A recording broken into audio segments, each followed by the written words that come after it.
Japan, جسے خوبصورت مقامات میں سے ایک کہا جاتا ہے، وہاں کا مزیدار کھانا اور ٹرینیں جو ہمیشہ اپنے وقت پر آتی ہیں۔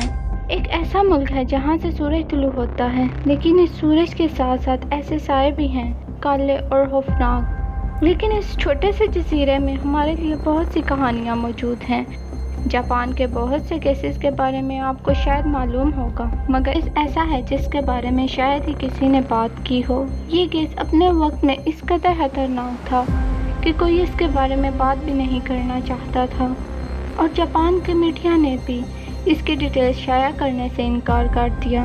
جاپان، جہاں ملک کے خطرناک ترین کلرز ہیں، ان میں سے ایک نام سب کی زبانوں پر ضرور آتا ہے: فتوشی ماتسوناگا۔ کچھ لوگ انقلاب کے لیے اپنی شخصیت کا استعمال کرتے ہیں اور دیگر قوموں کو فتح کرنے کے لیے۔ فتوشی ماتسوناگا نے اپنی شخصیت کا استعمال بدکاری اور قتل کے لیے کیا۔ Welcome to cabalistic knowledge.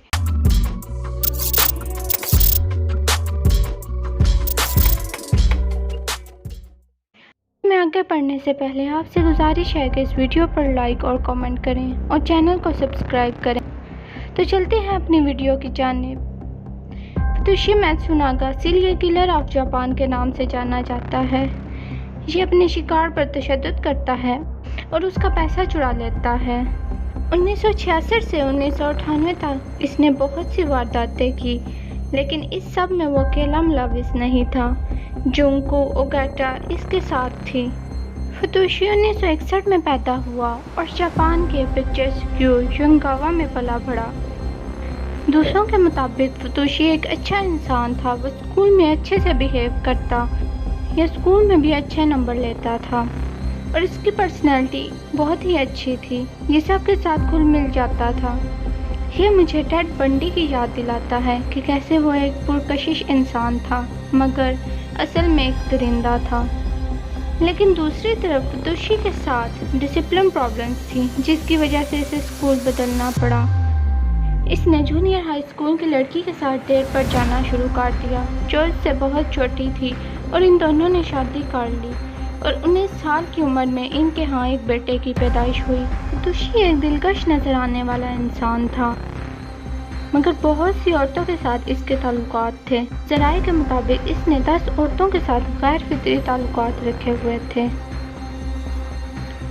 1982 میں اس کی ملاقات ٹونگو اوگاٹا سے ہوئی۔ اس عورت کے ساتھ مل کر اس نے بہت سے جرائم بھی کیے۔ یہ رشتہ زیادتی سے بھرا ہوا تھا، جو گھر تک پہنچ گیا۔ اس نے ٹونگو کی ماں کے ساتھ غیر فطری حرکت بھی کی۔ فتوشی اوگاٹا سے شادی کرنا چاہتا تھا، تو اس نے اسے شادی کے لیے پرپوز بھی کیا، مگر اس کی ماں شیزومی اس رشتے کے خلاف تھی۔ وہ جانتی تھی کہ یہ جونکو پر تشدد کرتا ہے۔ فتوشی نے جونکو کی ماں شیزومی کے ساتھ غیر فطری حرکت کی اور چلا گیا۔ 1985 میں اس نے جونکو کو بتایا کہ تمہاری ماں نے کہا ہے کہ وہ تم سے نفرت کرتی ہے کیونکہ تم نے خودکشی کرنے کی کوشش کی تھی۔ اس نے جونکو کو اپنے ساتھ رہنے پر بھی راضی کر لیا۔ فتوشی نے 1985 میں اپنی بیوی سے علیحدگی حاصل کر لی اور جونکو کے ساتھ رہنا شروع کر دیا۔ پہلے سے فتوشی کی عادات اور طرز عمل ہولناک تھا۔ اس نے نفسیاتی دائرے میں قدم رکھا جب اس نے اپنی کمپنی فیوٹون کے 3rd فلور پر ایک ساؤنڈ پروف کمرہ تیار کرایا اور وہاں پر اپنے ملازمین کو بجلی کے جھٹکے دیتا۔ اور فیوٹون کمپنی بھی وہی تھی جہاں فتوشی نے فراڈ، بلیک میلنگ اور 180 ملین یوان کی چوری کی۔ اس کے فراڈ کا خاتمہ تب ہوا جب فتوشی اور جونکو کو جاپان کی وانٹڈ لسٹ میں شامل کیا گیا، لیکن یہ دونوں گرفتاری سے بچنے میں کامیاب ہو گئے۔ لیکن اس پر قومی قانون نافذ کرنے والوں کی توجہ کے باوجود فتوشی دوسروں کے استحصال سے باز نہیں آیا۔ 1993 میں فتوشی نے ایک عورت کو ورگلایا اور اسے یہ بتایا کہ ٹونگو محض اس کی بہن ہے، اور اسے اس بات پر راضی کرنے میں کامیاب ہو گیا کہ وہ اپنے شوہر کو چھوڑ دے۔ خاتون کے 3 بچوں میں سے ایک کی مشکوک موت کے بعد دوسرے 2 بچوں کو اپنے والد کے پاس رہنے کے لیے بھیج دیا گیا۔ یہ عورت 1994 میں خود پراسرار حالات میں فوت ہو گئی۔ اس سے پہلے فتوشی اسے 11.8 ملین یوان کا فراڈ کرنے میں کامیاب ہو گیا تھا۔ فتوشی کے اگلے متاثرین میں سے ایک شخص تھا جس کا نام کمیون توریا اور اس کی بیٹی تھی۔ نے فتوشی پر اعتماد کرنے کی غلطی کی تھی اور اسے اپنے ماضی کے جرائم کا بتایا۔ فتوشی نے اس کے بارے میں معلومات حاصل کی اور اسے بلیک میل کرنا شروع کر دیا۔ انہیں فتوشی کے کنڈومینیم میں بندی بنا لیا گیا جہاں وہ ان پر تشدد کرتا اور زبردستی کمیون کو اس کا فضلہ کھانے پر مجبور کرتا۔ اس کے ساتھ ساتھ باپ اور بیٹی کو مجبور کیا جاتا کہ وہ ایک دوسرے کو نقصان پہنچائیں اگر وہ بجلی کے جھٹکوں سے بچنا چاہتے ہیں تو۔ کمیون اس تشدد کو برداشت نہ کر سکا اور مر گیا۔ اس کے بعد فتوشی نے کمیون کی بیٹی پر الزام لگا دیا کہ یہ سب اس نے کیا ہے اور اس کا سب کیا دھرا ہے اور اب اسے ہی مردے کو ٹھکانے لگانا ہوگا۔ اس واقعے کو کچھ ہفتے بھی نہیں گزرے تھے کہ جونکو کی جاننے والی عورت فتوشی کی باتوں میں آ گئی۔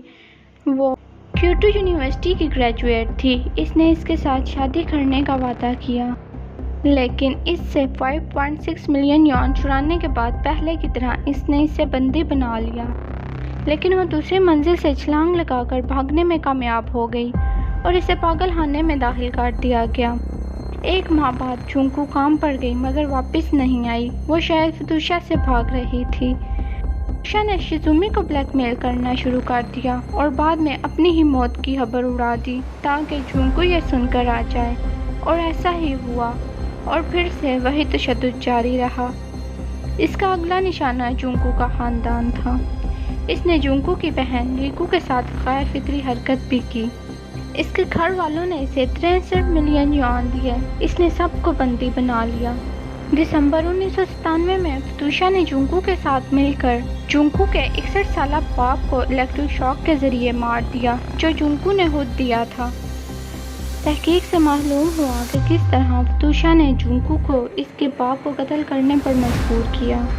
شیزومی نے اپنے شوہر اور بیٹی سے اس کا گلا دبا کر مارنے کو کہا مگر انہوں نے نہ کیا۔ فتوشا نے ریکو سے زبردستی کی اور اسے اس کی ماں کو مارنے کا کہا۔ اس نے ریکو کی 10 سال کی بیٹی سے اسے پکڑنے کو کہا۔ کمیون کی بیٹی نے ریکو کے چھوٹے بھائی کو بھی قتل کر دیا۔ اس نے جونکو کی بہن ریکو اور اس کے شوہر کو مجبور کیا کہ وہ ریکو کے والد کو قتل کر دیں۔ اس کے بعد ریکو کے شوہر کو مجبور کیا کہ وہ ریکو اور اس کی 10 سال کی بیٹی کا قتل کرے۔ اس نے ان کا گلا دبا کر انہیں قتل کر دیا۔ اس کے بعد اس کے شوہر کو باتھ روم میں بند کر دیا گیا جہاں وہ بھوک کی وجہ سے دم توڑ گیا۔ ان کی باڈیز کو صرف پھینکا نہیں گیا تھا بلکہ پہلے انہیں کاٹا گیا اور ابالا گیا۔ اس کے بعد ان کے جسم کے کچھ حصوں کو پودوں میں پھینک دیا گیا اور کچھ کو دریا میں بہا دیا گیا۔ 2000 میں اس نے ایک عورت جو اس سے عمر میں بہت چھوٹی تھی اسے شادی کرنے پر رضامند کر لیا۔ اس سے تو جڑواں بچے پیدا ہوئے۔ اس کے بعد اس عورت نے 20 ملین یوان دیے اور کہا کہ بچوں کو پالنے میں اسے مدد ملے گی۔ کیمیو کی بیٹی 2002 کی بیٹی کو 2002 تک قید میں رکھا گیا اور آخرکار وہ دوسری بار بھاگنے میں کامیاب ہو گئی اور یوں وہ پولیس کے پاس پہنچ گئی جہاں اس نے فتوشی کے جرائم سے پردہ اٹھایا جس میں فراڈ، بلیک میلنگ، قتل، ریپ، یہاں تک کہ انسانوں کو کھانا بھی شامل تھا۔ تحقیق کے درمیان معلوم ہوا کس طرح فتوشی نے جونکو کو اس کے خاندان کو مارنے پر مجبور کیا اور باقی جرائم سر انجام دیے۔ 5 سال کے مقدمات کی سماعت اور کم از کم 7 سے 9 ہلاکتوں کی تصدیق کے بعد فتوشی کو پھانسی دے کر سزائے موت سنائی گئی اور آج تک وہ اپنی پھانسی کا منتظر ہے۔ جونکو کو سزائے قید سنائی گئی جو کہ اس کے ساتھ ہر کام میں ملوث تھی کیونکہ اس نے یہ سب فتوشی کا تشدد اور مجبوری میں آ کر کیا۔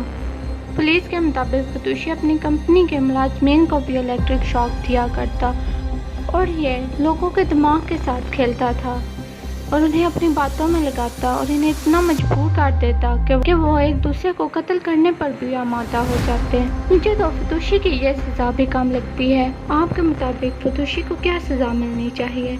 اگر آپ کو یہ ویڈیو اچھی لگی ہے تو اس ویڈیو پر لائک اور کامنٹ کریں اور چینل کو سبسکرائب کریں۔ شکریہ۔